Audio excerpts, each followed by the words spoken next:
Hello everyone. मैं doctor Deepti Mathur. Last time जब हम पोस्चरल स्ट्रेन डिस्कस कर रहे थे तो मुझे क्वेरी मिली कि स्लिप डिस्क क्या है और उसके लिए अच्छी एक्सरसाइजेस क्या हो सकती हैं। बहुत ही अच्छी क्वेरी है, थैंक्स फॉर दैट। क्योंकि जैसे हर दूसरा तीसरा पेशेंट कहता है कि मुझे सर्वाइकल है, वैसे ही हर दूसरा तीसरा पेशेंट कहता है कि मुझे स्लिप डिस्क है। तो हमें ये समझना ज़रूर चाहिए कि ये एक्चुअली है क्या। अम, उसके लिए सबसे पहले हमें ये समझना होगा कि जो हमारी स्पाइन है वो किसी एक बोन से नहीं बनी है, बल्कि छोटी छोटी कई बोन से मिलके पूरी स्पाइन बनी है। और इन जो छोटी छोटी बोन्स हैं उनको हम इस स्ट्रक्चर को वर्टिब्रल बॉडी कहते हैं। और उनके बीच में एक स्ट्रक्चर होता है जिसको हम डिस्क कहते हैं। और ये डिस्क जो है ये शॉक एब्जॉर्बर का काम करती है। इसकी कई लेयर्स होती हैं और इसके अंदर जेल लाइक स्ट्रक्चर बना होता है। और वो ये जेल लाइक स्ट्रक्चर जो है उसकी वजह से ही ये शॉक एब्जॉर्बर का काम करती है। तो अब जब अगर कोई ट्रॉमा हुआ या डिजेनरेशन हुआ, जो कि ओवर यूज से भी हो सकता है या उम्र बढ़ने के साथ हो सकता है, तो ये जो डिस्क की आउटर लेयर्स हैं उनमें रप्चर होने लगता है और जो अंदर जेल लाइक स्ट्रक्चर है वो निकल के बाहर आ जाता है। यहीं से सारी नर्व्स निकल रही हैं और ये किसी ना किसी जो जेल लाइक स्ट्रक्चर है वो नर्व को इरिटेट करने लगता है। और उसकी वजह से जो नर्व का कोर्स है उसमें पेन, टिंगलिंग सेंसेशन, ये वाली फीलिंग्स होने लगती हैं। तो अगर हम लंबर की बात करें तो उस एरिया में से जो नर्व्स निकल रही हैं वो जा रही हैं पैर की तरफ।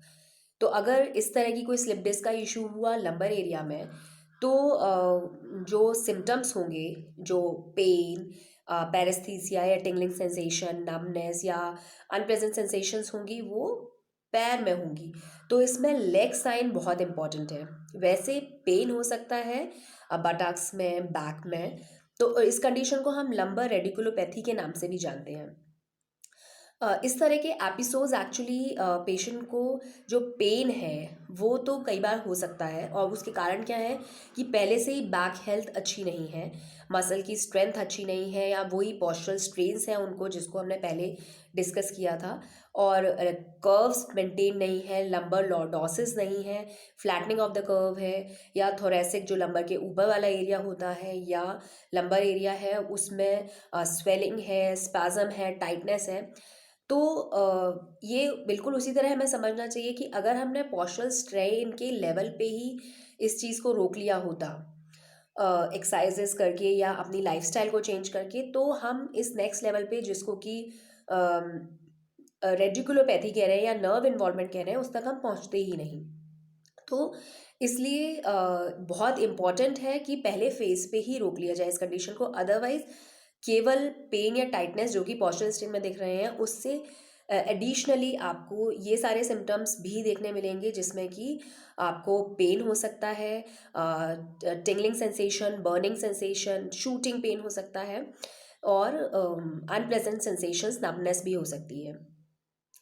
अगर हम पेशेंट को टेस्ट करें तो जब हम स्पाइन का फ्लेक्शन मतलब आगे की तरफ बैंड करवाएंगे तो उसमें पेशेंट को सबसे ज़्यादा तकलीफ होती है। और अगर पीछे की तरफ ले जाते हैं तो उसमें पेशेंट को या तो कोई तकलीफ नहीं होती या कई लोगों को सिम्टम्स रिलीज हो जाते हैं। लेकिन अगर ज़्यादा एक्सटेंशन करवा दिया जाए, ज़्यादा मोड़ दिया जाए, तो फिर से सिम्टम्स रिप्रोड्यूस भी हो सकते हैं।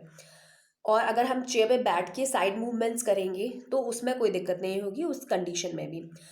अब सबसे इम्पॉर्टेंट चीज़ ये है कि अगर असिस्टेड मूवमेंट्स कर रहे हैं तो वो पेन फ्री होंगे, दर्द नहीं होगा, लेकिन जो अफेक्टेड लिम्ब है, जो अफेक्टेड पैर है जिसमें तकलीफ थी, उसमें स्ट्रेंथ काफ़ी कम हो जाएगी और जो कि पेशेंट को भी नहीं पता होती जब तक कि वो उस मूवमेंट को करके नहीं देखता। तो अब ये सारी कंडीशंस हो गई। और एपिसोड्स कैसे हो सकते हैं? बहुत ही नॉर्मल कंडीशंस हैं जो रोज का काम है। हमारे कुछ पेशेंट्स के साथ ऐसा हुआ है कि शेविंग जो कि रोज का काम है, थोड़ा झुक के शेविंग कर रहे हैं, जैसे ही उठते हैं उसके बाद बैक स्टिफ है, उसके बाद मूवमेंट रिस्ट्रिक्ट हो गया। गार्डनिंग करते समय कोई प्लांटर उठाया, उसके बाद मूवमेंट रिस्ट्रिक्ट हो गया। स्कूटर पुल कर रहे हैं उससे हो गया, जर्की कोई मूवमेंट हुआ उससे हो सकता है। और जनरली अफेक्टेड एरियाज वही है, बैक है, बटक है, लेग है। एंड एज ग्रुप जो है वो 35 से 55 एज ग्रुप है। और ये वही एज ग्रुप है जिसमें कि लोग ज़्यादा वर्किंग में होते हैं, ओवर यूज़ होने के चांसेस हैं, डीजेनरेशन भी स्टार्ट हो जाता है इसमें। And repeated movement, sustained activity भी ज़्यादा होती है। तो अब पता चल गया कि ये इस ग्रुप में हो सकता है, सिम्टम्स ये हो सकते हैं, तो अब क्या किया जाए?